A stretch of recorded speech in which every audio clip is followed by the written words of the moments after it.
It's kind of cool. There's a countdown on Facebook if you look at it. Oh, here we Oh, go. We're at noon. okay. 1 second. 1 second. 1 second. I actually got this done. You Oh want to wow, go? we're live. We're Nope. live. Hello, everybody. You're live, Colin, the Aventura Corporate Center, as well as Montreal, Quebec. My good friend David Solomon. We're going to be back with you in 30 seconds. And David, I think, is going to rant about AstraZeneca. Should you? Should you not? David, 30 seconds.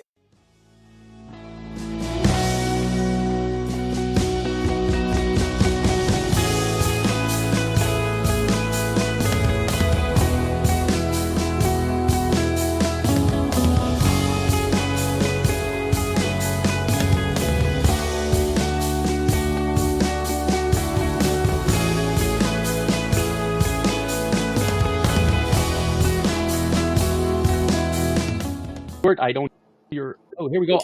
I was muted. Hey, let me try that again. I was muted. So, welcome back, Stuart, to the studio. I want to thank everybody for joining us again. It was a 30-second pause there, but welcome back, Stuart. Hope you're doing okay, man. I'm doing awesome. It's great seeing you and great being back here with you. And I'm super uber excited to hear this one. Yeah, well, let me tell you, ladies and gentlemen, today, I mean, I posted last night this thing, this whole thing about AstraZeneca. So whether you're in the US side or Canadian side of the border, the story is a little bit different for you. So let me go through somewhat of the garbage that we're going through right now in our world. First things first. Kudos to the Americans. I mean, you don't get to hear that too often, and everybody is critical about, the US. The US is the big, reality TV show. But really, you got to imagine that, and this is not political, folks. This is state by state. Kudos to the states themselves, each state by themselves. But right now, you're looking at 392 million doses have been administered. Congratulations, and it's around the world, 111 million in the United States alone, and that's about 2.4 million doses per day. What's freaky, folks, as a Canadian, is I'm looking at this and we're going, we were supposed to be the leaders, and look at the United States, how they've jumped ahead. Before you go and celebrate the federal government change, this was in place for a while. It is not the feds. You got to kudos to the states for rolling out each state on their own at a different velocity, which brings me to the problem what's happening in Canada. The problem in Canada is that we don't roll out our doses at anywhere near the same velocity. Let's take Quebec. Yesterday, big announcement by the Premier of Quebec, ladies and gentlemen. For those of you who didn't hear this, but yes, the Premier has promised that every adult who wants the vaccine, the first dose, can get it by June 24th. Imagine in the next 9 weeks, all of Quebec, every adult will be vaccinated. By contrast, Ontario's only getting started now. And people are absolutely going berserk. There are so few people who are vaccinated in Ontario, they're going crazy. What are you to do? So now here's the problem. AstraZeneca is one of the main drugs that was approved in Canada, a vaccine that was approved in Canada, not in the United States. The US is now watching the world. Before, the Americans were the reality show, right? Everybody was bitching about that. But now the Americans are looking at the rest of the world going, well, now let's watch you guys all mess up, because AstraZeneca had an issue in Europe. Yes, folks, it had it in Europe, where the European Union has stopped, many have stopped administering AstraZeneca because there were a handful with blood clots. According to all the sources, this was a premature move by these countries. Why? Because blood clotting is normal, but the quantity of blood clots are minimal. And also they're saying it could be related to a batch, not every batch. So Europe, being Europe, went out, Stuart, and banned it country by country. But alas, could you imagine that the UK Prime Minister announced today that he's going to get the AstraZeneca vaccine, that he's ready to stand in line and do it.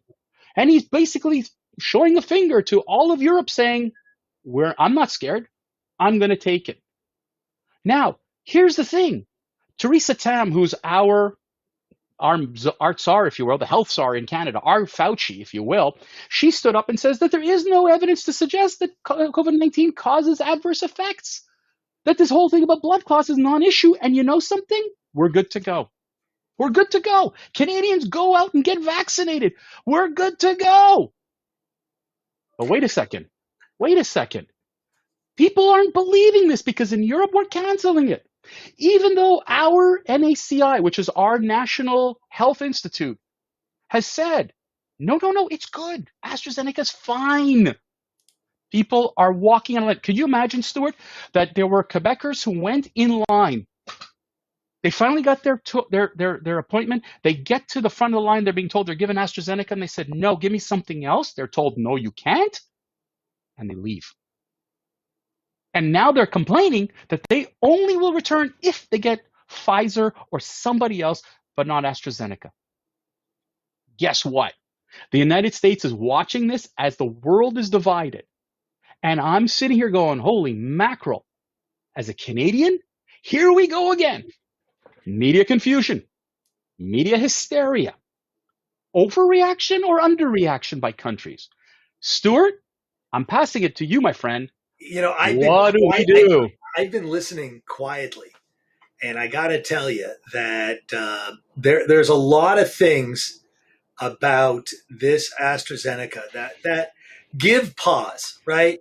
And as you know, I am one of these guys who believes in vaccination, and it's your right. And I want everyone who's listening or watching or reading a transcript, it's your right to make your own choice. Should you or shouldn't you? Unfortunately, occupation wise, some of you don't or won't. But in looking at this AstraZeneca case, and yes, the U.S., who has been the reason of so many newspapers, media, TV types of antics about what to follow, is all about anxiety. If I can cause more anxiety, it's a better tagline. Like, does AstraZeneca do anything differently than Johnson & Johnson, Pfizer, or Moderna? Maybe there are nuances between the 3 or 4 vaccines, and soon will be 7 or 8 vaccines, but they're all relatively the same. And I think the safety level is pretty much fairly the same. And I think that in the end, this is a great false alarm. And I think it's been characterized in this ad that I have out here that was published over at Stat, which is just going over the medical part of it in the factual form, in less than the sensational part, that being vaccinated is better than not being vaccinated. And the percentages of these reactions is so rare, it's absurd not to be vaccinated, in my opinion. And I think that Prince Charles decided to talk about this, and he thinks that you should be vaccinated. And he really, really, really reaches out to the English people and saying, it's stupid not to get not vaccinated. It just doesn't make sense. Double negative. Great English, David. I'm sorry. But that's okay. It's gooder to be wrong. But listen, here's the thing. The conversation isn't about really to vaccinate or not to vaccinate. And there's that whole argument there where, but I'll get to that in just a second. One of the concerns is, and when I posted this thing last night, an old a schoolmate of mine who's been in the life sciences field for his whole adult career, he goes, listen, that this was everything's given conditional approval. I mean, you got to understand that there's conditions, and if the conditions aren't met, then it has to be kind of pulled. And he goes, listen, they're doing all that they can in this haste to get it done. He goes, we're doing so as we're taking the utmost precaution, and they need to investigate. There is no safety risk. It puts in question mark to those who already received it. Only the benefit of a reduced risk of COVID, up to 70% against severe illness. They anticipate finalizing the investigation quickly and then will inform everyone in full transparency of the next action. They're trying to act quickly. He believes it's prudent to take a step back. But taking a step back, the question then becomes, and this is the fear that everybody has, is like, again, you're slowing it down. That yes, there are blood clots, but my God, I've heard this, that there are these type of blood clots. There are going to be side effects of everything we do. And as long as it's within a certain, and I hate to use the term acceptable range, what else is to be done? I mean, unfortunately, it's also how many people's conditions are. There are a lot of other factors. Yep. I mean, look, the thing is like this. We all want to get back to a normal life. I'm sick and tired of this quarantining. I'm sick and tired that I have to still deal with a curfew that's not been thankfully extended to 9:30 p.m. I'm sick and tired that I can't see my family and my friends. I'm sick and tired of a lot of these things. I know parts of the US are wide open. We're not so lucky in Canada. But here's the thing. People want to go back to some sort of normalcy, and the only way to do so is to vaccinate. Those that don't want to vaccinate, and we could talk about this another time, be Yep. really careful. I don't know what schools are going to be like, what travel is going to be like, summer camps are going to be like. We don't know yet.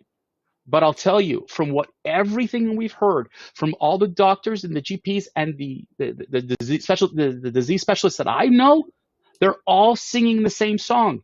Yep. Go do it. And Take it. AstraZeneca Take is whatever you can still get. okay. Yeah, Yep. go get vaccinated. Take That's what whatever you're you can get. doing. Yep. Right. David, you're saying the right thing. And again, it's our opinion. And again, I've been vaccinated. I had Pfizer. I had 2 shots, and I'm still here. And my entire families have had either Pfizer or Moderna. Like you said, AstraZeneca is not here. None of my friends thus far have had Johnson and Johnson, though I am anticipating many will. AstraZeneca, I mean, the news had to find fault somewhere. They tried overpowering Pfizer with an issue, which was a non-issue. Moderna with an issue, which was a non-issue. J&J over its effectiveness, and they tried to create an issue. Media is trying to take these things and see how far they can spin it. And, sometimes a government's going to bite, and in this case, Europe is bitten into this AstraZeneca, which I believe, as other columnists have, that it's going to be a false, just a pretend, let's move forward. Well, Because the whole thing is that they're saying that they believe it's a batch that was not manufactured for globally. It was just this batch that went to these couple of countries. And to do this, and by the way, AstraZeneca promised European countries even more inventory. They shorted the inventory, and now this is on hold. So now you have even less people. And by the way, Italy, France, they're talking about a third shutdown. Yep. David, like I said, you tried to redirect me. Should you or should you not take AstraZeneca? My opinion is, again, you have to consult your health expert. Absolutely. And they're the number one people. But if it was given to me, if I had a choice, if I came to a vaccination center and Pfizer, Moderna, Johnson & Johnson, AstraZeneca, I wouldn't care which one they gave me, as long as I had one. It's not just about ourselves. It's about your fellow man as well. The sooner we eradicate this, as we did many other viruses throughout history, including polio. I mean, it's a different type of virus. It's a different illness. But as soon as we eradicate it, the more likelihood that things will come back to normal life. And I feel very bad for all those friends. I have lots of friends that are in Europe, in Italy. In fact, one of our close friends that we knew, Carolyn David, actually, by the way, she had early on very bad case of COVID early on and was very seriously ill in Italy. And, so there is a lot to be said. Something is better than nothing. It's like, you know what? I'm not a non-mask wearer, as I always show people. I have a mask. I wear a mask. I'm fully vaccinated. Fact of the matter is the science, and they always say follow the science. Unfortunately, the masks that we wear that are not N95 do absolutely nothing to a virus that's a smaller micron. However, we all wear a mask. So when it comes to dealing with should you or should you not, David, my vote is take whatever you can get.